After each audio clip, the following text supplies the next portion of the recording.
Here I am again, John from Ida, tasting these foods so you don't have to. And this is a made good, crispy, square, vanilla, basically a fancy Rice Krispie treat.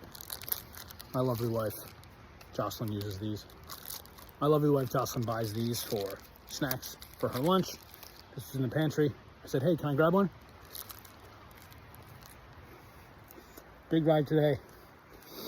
I'm like 65 miles in, about 35, 36 left.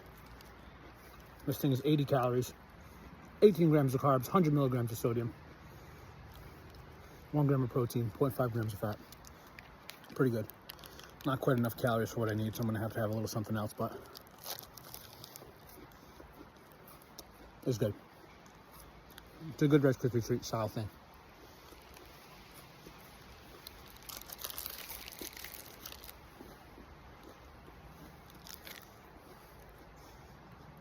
Made good, that's a snack.